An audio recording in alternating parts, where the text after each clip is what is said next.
to 4 year plan, takes 7 to 10 hours a week. It doesn't take a lot of money. So what does it take?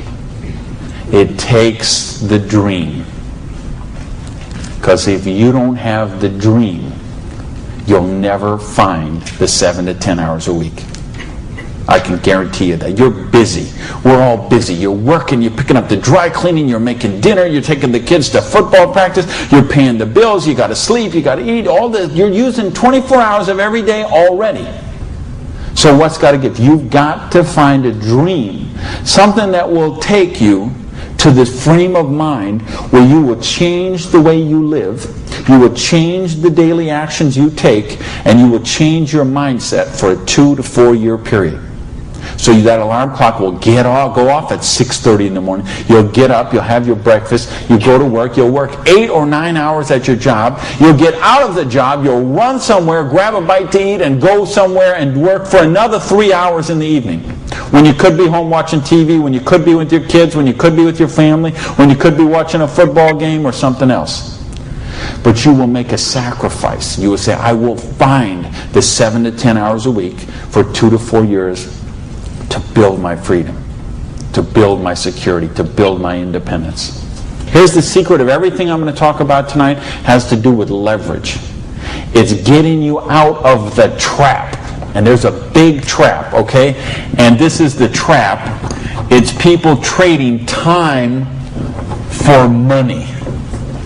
You work 40 hours, you get paid for 40 hours. So you work 40 hours and you get paid $400 a week. If you're sick half a day and you only work 35 hours, you get paid $350. If you need some extra money because there's something that you want to do, you put in some overtime, so you work 45 hours, so maybe you get $450. Well, you know what? That is trading time for money. Time for money. Hours for dollars, hours for pounds, hours for dollars, hours for cougar rands, whatever the currency is. If you're trading time for currency, you can't get wealthy. It's a trap. You got to put some leverage to work somehow to get out of that. But I started a study of prosperity. And here's what I found. 2 secrets of prosperity. If you want to be wealthy, secret number 1, you have to be your own boss. You ain't going to get rich working for other people. Because let me tell you a secret. I don't care how nice your boss is. I don't care how much your boss loves you and wants to help you. The truth is they have to buy you at wholesale and sell you at retail. Otherwise they don't make money and they don't stay in business. So the only way they make money off you is to buy you at wholesale and sell you at retail. So if you want to make money, you got to be able to get up in the morning, look in the mirror, and know that you're talking to the boss. And issue number 2, and this is the most important thing, which we mentioned, you've got to employ the concept of leverage. And this is something, J. Paul Getty, who was one of the wealthiest people the world ever known, he understood this. And he was quoted oftentimes, this is probably his most famous quote, when he said, I would rather have 1% of the efforts of 100 people than 100% of my own efforts. Because he understood the concept of leverage. And he became one of the wealthiest people the world has ever known. So tonight, I'm going to share with you how you can employ this same concept of leverage that the wealthiest people in the world do, and it'll allow you to get your share of that kind of wealth. Now, how do you put this leverage? It's a business called network marketing, sometimes called multi-level marketing. Sometimes we call it MLM for short.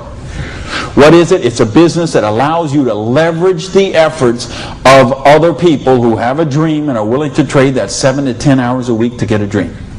So you're going to introduce them to the business. You're going to teach them a duplicatable system that they could follow and duplicate the same results with people that they're going to introduce to the business, and create this system that everybody can follow, and everybody will get a nice chunk of the organization that is built. And because you direct your own organization, because you are your own boss, you get some residual income out of the efforts of the people that you introduce to the business. That's the leverage. It's no different than when Madonna makes a record and every time they play that CD, she gets a royalty of that. When Coppola does a movie and that movie plays, it gets a royalty of that. This is how the average person can get leverage. See, if you got money, leverage is not a problem. You can leverage your money. You can buy stocks, bonds, invest in companies, invest in real estate, all that kind of stuff. I couldn't do that. If you could buy a franchise. If I would have bought a restaurant franchise instead of opening my own restaurant, chances are I'd still be in the restaurant business. But you know what? I couldn't afford the franchise fee. I didn't have that kind of money. Ask someone about the stock market, they'll tell you, unless you got $25,000 you can afford to lose, don't even get in the stock market. Well, I didn't have $25,000 I could afford to lose. I didn't have $25 I could afford to lose. Forget about it. So I didn't have the money to leverage. And if you got a couple $100,000, couple million you can leverage, hey, maybe you don't even need to be here tonight. But I'm speaking to the rest of you who don't have that kind of money. And the rest of you who used to have that kind of money till the stock market tanked, and now your retirement fund is 40% of what it was 2 years ago. Opportunity. Make this note. Seize it quickly.